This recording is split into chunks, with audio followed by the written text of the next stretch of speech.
Ever watched a film so unsettling, it makes you want to sleep with the lights on? You know those ones that stick with you even after the credits roll? Yeah, like it gets under your skin a little. Exactly.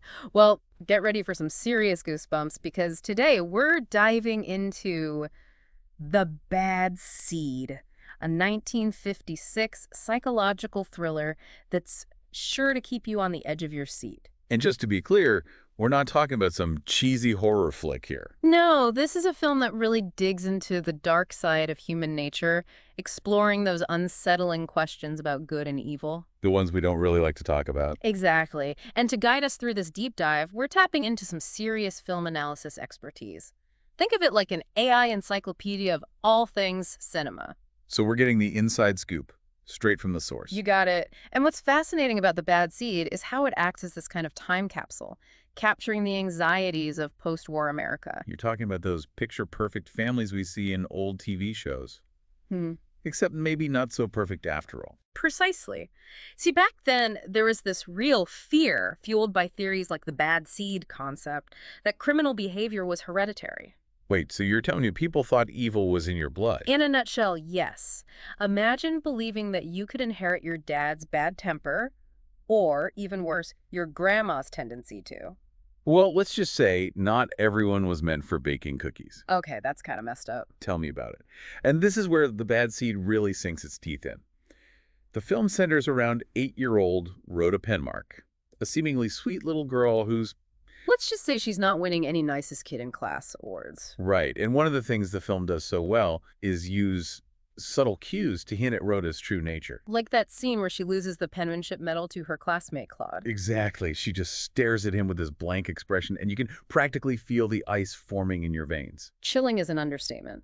But the film never actually shows her doing anything truly horrific, right? Yeah. That's the brilliance of it. They leave it to our imagination, which, let's be honest, is often way more terrifying than anything they could have shown on screen back then. No doubt.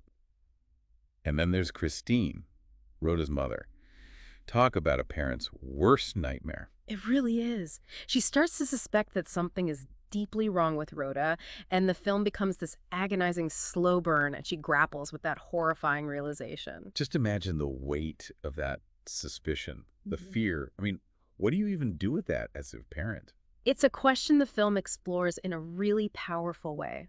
And to make matters even more complicated, Christine is dealing with the societal pressures of 1950s America. Being the perfect homemaker, raising perfect little angels. Exactly. So not only is she wrestling with this terrifying possibility about her daughter, but she's also battling this immense guilt and self-doubt. Because if Rhoda is truly bad, well, she must have gotten it from somewhere, right? Right. And the film takes that fear to a whole new level when Christine uncovers a dark secret about her own family history. Okay, now I really need to know what happens next. So this whole bad seed thing, this idea that you could inherit evil like it's a pair of hand-me-down shoes, Yeah, about that. doesn't really hold up in today's world, does it? Not quite. Our understanding of psychology has thankfully evolved a lot since the 1950s. So we're not just talking about bad genes anymore. It's way more complicated than that. Think of it like baking a cake, right? Okay, I'm listening. You need the right ingredients, sure.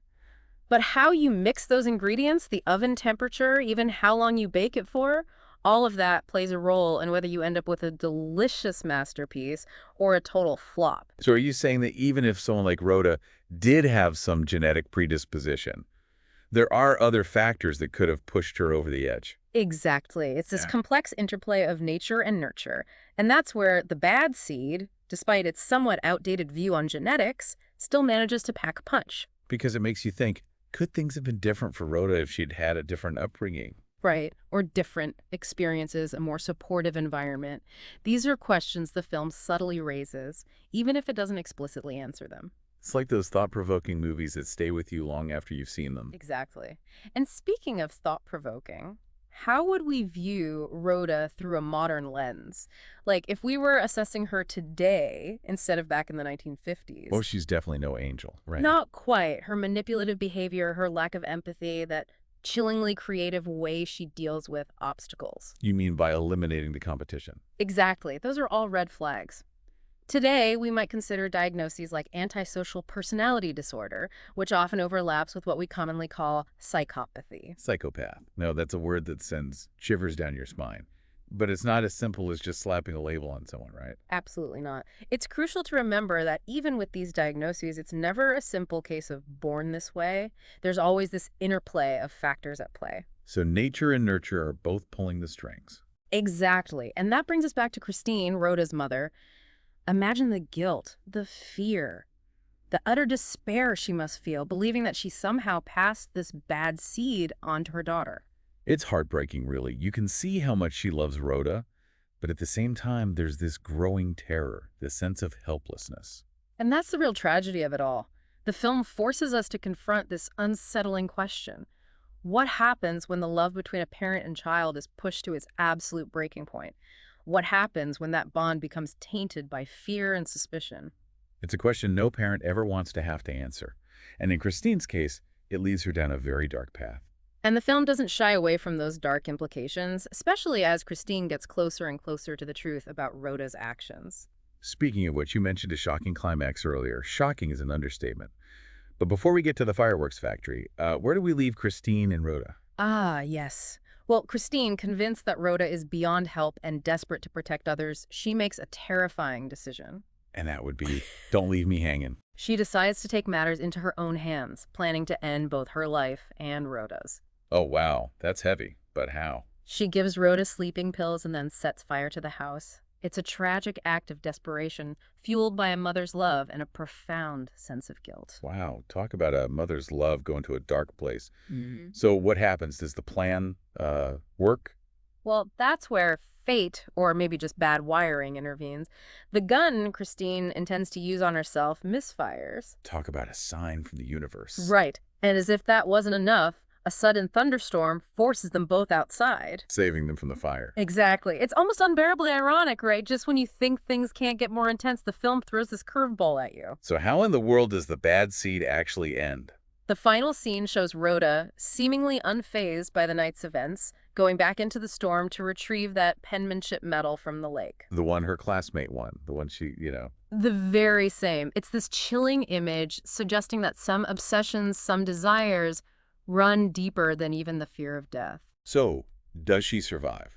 The storm, I mean. That's the million-dollar question, isn't it? The film leaves it completely open to interpretation. And that ambiguity is what makes the ending so powerful, so unsettling. Some people probably see it as a form of poetic justice. Exactly. Like the universe finally catching up with her, even if it's just implied. Karma's a real, you know what they say. Indeed. Yeah. But others, well, they interpret it as a terrifying sign that Rhoda is essentially unstoppable, destined to leave a trail of chaos in her wake. That's a pretty bleak outlook. So after all this talk of evil genes and killer storms, what's the takeaway? What's the bad seed really trying to tell us? That's the beauty of it, isn't it? The film doesn't offer any easy answers, no neat little bows to tie everything up. Just a whole lot of questions. Exactly. It forces us to confront those uncomfortable truths about human nature, about the potential for darkness that exists within us all. And maybe, just maybe, it makes us question what we would do if faced with those same impossible choices. Precisely. The Bad Seed isn't just a film, it's an experience, one that stays with you long after the credits roll, a haunting reminder that sometimes the scariest monsters are the ones we create ourselves. And sometimes, those monsters might just be living right next door, hidden in plain sight. Thanks for joining us for this deep dive into The Bad Seed. Until next time, sleep tight.